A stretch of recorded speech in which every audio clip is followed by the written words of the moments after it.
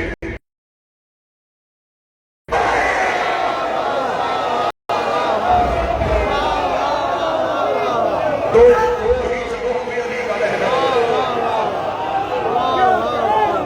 غور رکھنا لکھ سکا عباس ہو بہو علی تھے حسین ہو بہو علی تھے علی کہنے میں بولی تو صرف علی تھے میں مولا کے سامنے شہزادی کا جملہ پڑھنے لگا ماتھی بیٹھے میری بول کے گواہی دینا ابھی رجب کے بعد کربلا جاؤ سامرا جاؤ کازلین جاؤ مشرق جاؤ جو ابھی وہ میرے سامنے نظر آتا یا مولا امیر کے گنبد پہ تاج ہے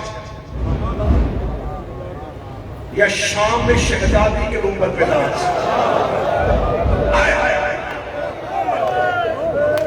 تاج ہوتا ہے حکمرانوں کے سر پہ کوفہ باغ نے فتح کیا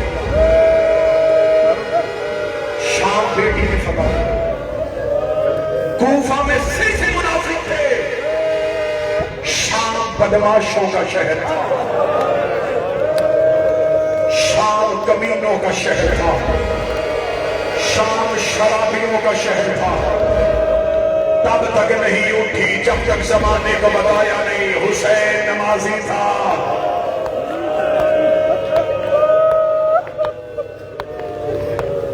میرا عجیب تھا کہ میں یہاں سے عجیب کی بیٹی کا وہ خطبہ پڑھتا جو بی بی نے دربار میں پڑھا زندگی باقی انشاءاللہ کل کے مجلس میں شہزادی کا وہ خطبہ پڑھوں گا جو بی بی نے دربار میں پڑھا اور کیا تعارف کروایا کہ ہم کون ہیں اور تم کون کوفہ میں علی سے بے وفائی کس نے کی یہ کل کے مجلس میں ادھار مالک سید علی رضا کاکڑ شاہ صاحب کی توفیقات یہ بہترین کاروان اسی طریقے سے انشاءاللہ یہ عزاداری 5 محرم سے مکارم العباس ہوٹل کے سامنے شاہراہ میں ہم علی کی بیٹیوں کا ماتم کریں گے حسین کی بہنوں کا ماتم کریں گے دور دراز سے پہلے بیٹیاں جو لے کے آئے ہو زمانے کو بتانے کے لیے آئے ہو کہ انہی شہروں میں سے گزاری گئی تھی علی کی بیٹیاں مدینہ سے چلی تو بدول تھی مکہ میں آئی تو جانشین رسول بن گئی کربلا میں 8 دن حسن بنی رہی شام غریبہ کی ایک رات عباس بن گئی کربلا سے کوفہ کوفہ سے شام 36 شہر 72 بازار 144 گلیاں 288 موڑ 9 بار شرابی کے دربار میں پیشی 2 سال بغیر چھت والا زندان شام سے رہا ہو کے پھر مدینے سے قید ہو کے پھر شام 6,666 میل ننگے پاؤں ننگے سر سفر کر کے 15 رجب کو شام کی پہاڑی پہ آگے رو کے کہتی بابا اب زینب تھک گئے بابا تیری ولایت بچ گئی بابا بچ گیا تیرا دین اجڑ گئی تیری بیٹیاں رو رہے ہو علی کے سامنے علی کی اس بیٹی کا پرسا جو بابے کے سامنے جی بھر کے کبھی بولی نہ تھی جس 21 رمضان کی صبح علی نے صرف چند آیتیں پڑھنے دی تھی چند آیتوں کے بعد علی نے کہا تھا عالیہ میں نے تیرا لہجہ سن لیا اب مجھے یقین ہو گیا تو شام کے بازاروں میں خطبے پڑھ لے گی علی نے اتنا جملہ کہا تھا کہ بیٹی نے باپ کے زخمی سینے پہ سر رکھ کے کہا تھا بابا تو نے تو مجھ سے آیتیں سن لی اب مجھے آنکھیں کھول کے بتا کڑیاں کیسے پہنتے ہیں بازاروں میں کیسے چلتے ہیں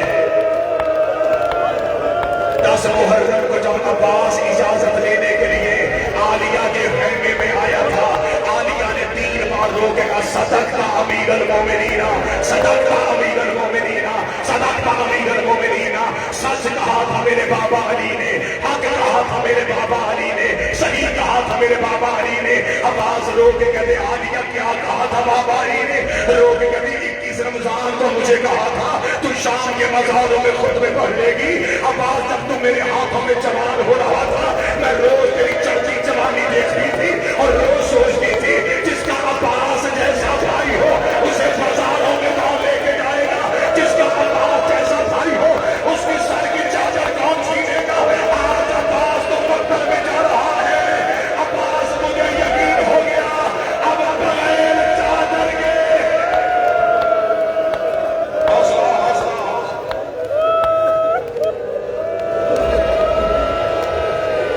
قید ہو کے گزر گئی تھی. بابا کے شہر کے قریب سے علی کی بیٹی تھی. کتنا فاصلہ ہے کہاں سے کوفہ. زائرین پیدل بھی چلے جاتے ہیں 10 سے 12 منٹ کی مسافت ہے. یہ تھی بابا کی قبر اور بغیر چادر کے گزر رہی تھی کوفہ سے.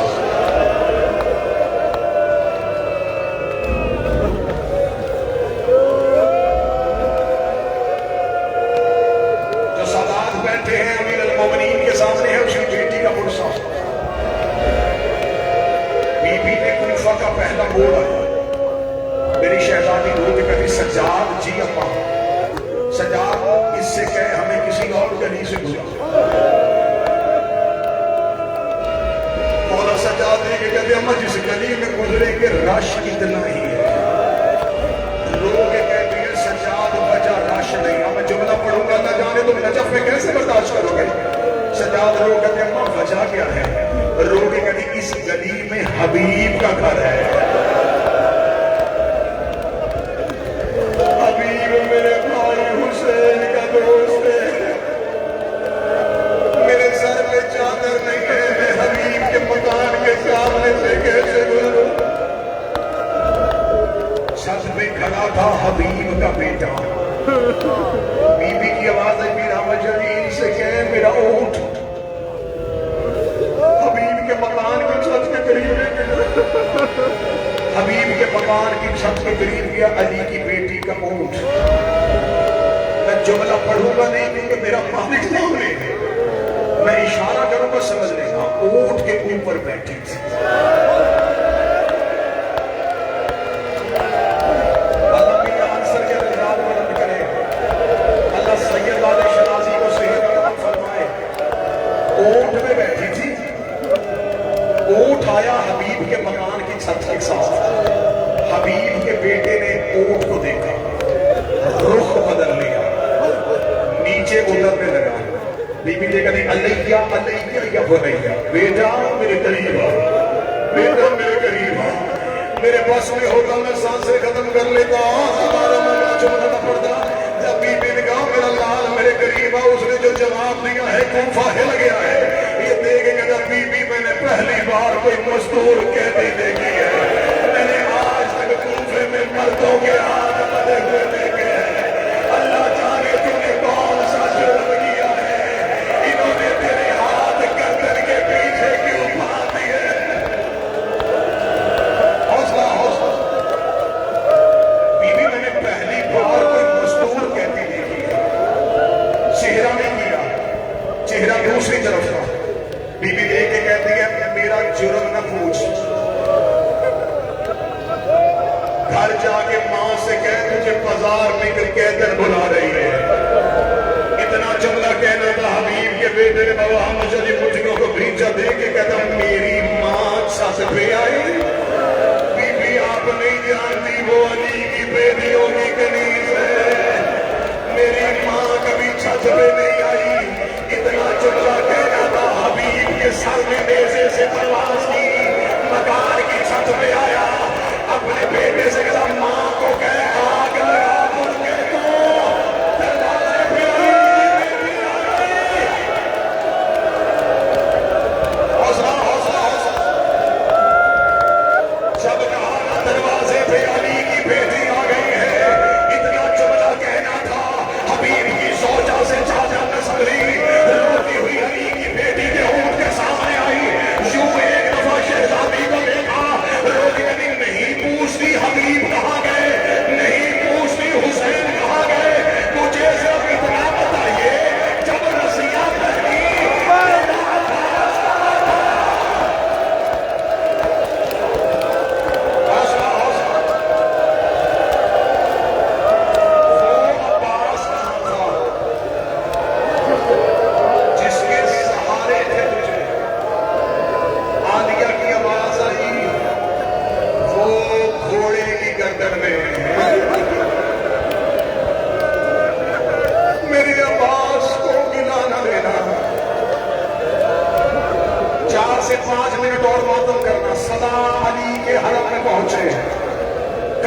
میرے شہنشاہ کو پتا چلے کوئی بہنیں بیٹیاں لے کے رونے کے لیے آیا ہے.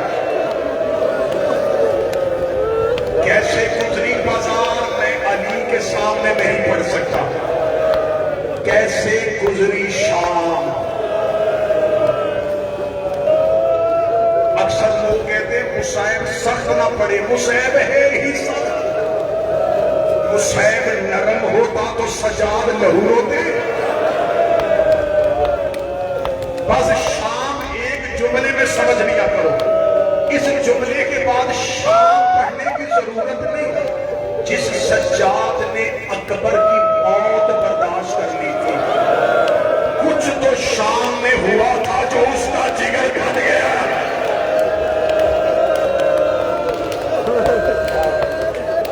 ہم تو آپ کے ڈر سے پڑھ دیتے ہیں پتھروں کی بارش ہوئی تھی. مجھے شہنشاہ کی زردی کی قسم ہے جس کے ہاتھ میں آگ تھی اس نے آگ پھینکی. جس کے ہاتھ میں ابل کا پانی تھا اس نے پھینکا. سجاد کہتے جب بازار شام عبور کیا دیوار کے ساتھ کھڑی تھی علی کی بیٹیاں. میں پہچان ہی نہیں سکا ان میں اکبر کی ماں کون ہے. ان میں اصغر کی ماں. آخری دو منٹ آخری. کل وعدہ کیا تھا میں نے ممبر سے. کل پڑھا تھا میں نے علی کی بیٹی کا مدینے سے نکلنا. میں نے وعدہ کیا تھا کہ کل پڑھوں گا علی کی بیٹی کا مدینے اترنا. کل پڑھا تھا بیوی گئی بھائیوں کا چوپٹ عباس کا پہرا اکبر و قاسم کا سہارا. اب جب واپس پلٹی ہے اکثر ذاکرین بھی تقرر بھائی پڑھتے ہیں کہ بی بی نے پوچھا سجاد کے کون سا شہر عالمہ غیر معلمہ ہے. یہ نہیں پوچھا کہ کون سا شہر ہے. بی بی نے پوچھا سجاد یہ مدینہ ہے. ہاں ہاں مدینہ ہے. رو کے کہتی پہلی بار باہر سے دیکھا. اس جملے میں بھی پہاڑ تھا. میں 28 رجب کو گئی تھی تو عباس کے پہرے میں گئی تھی. اب میں حالت نہیں پڑھ سکتا. آدمی ازادار ہو تم نے ابھی کربلا کا سفر کرنا. بس اشارہ دوں گا اشارہ سمجھ لیتے. بی بی دیکھ کہتی سجاد مجھے بتائیے نانا کی قبر کا. اما وہ سامنے ہے قبر رسول. جملہ پڑھوں گا اشارہ سمجھ لیتے. اللہ زبان میں تصویر عطا فرمائے. بی بی نانا کی قبر پہ ایسے آئی جیسے اکبر کی لاش پہ حسین.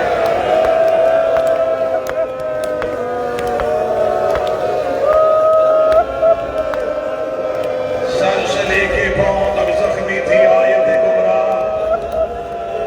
بی بی نے نانا کی قبر پہ آگے ایک لوہا پڑا جو ساحل بہار میں دکھا. اس لوہے کی پہلی 4 سطریں پڑھو. بی بی نے آگے آپ شاعر ہے مولا قلم میں اور زیادہ اثر عطا فرمائے. بی بی روضہ رسول کے دروازے پہ آگے بی بی نے پہلا جملہ کہا. بی بی رو کہتی نانا ایک بار قبر سے نکل کے پہچان میں وہی زینب ہوں. بی بی نے دوسری سطر پڑھی. بی بی رو کے کبھی نانا تیری اذان بچ گئی میرا مؤذن مارا گیا. بی بی نے تیسری سطر پڑھی. نانا تیری نماز بچ گئی میرا نمازی مارا گیا. چوتھی سطر پڑھنے سے پہلے علی کی بیٹی نے کٹڑی کھولی. او کربلا کے زائرین آپ کربلا سے واپس اپنے گھروں کو جائیں گے. جب رشتہ دار ملنے کے لیے آئیں گے تم اپنا کربلا کا زیارت والا بیگ کھولو گے. کسی کو کہو گے تیرے لیے خاک شفا کی تسبیح. کسی سے کہو گے تیرے لیے سجدے کا. کسی سے کہو گے تیرے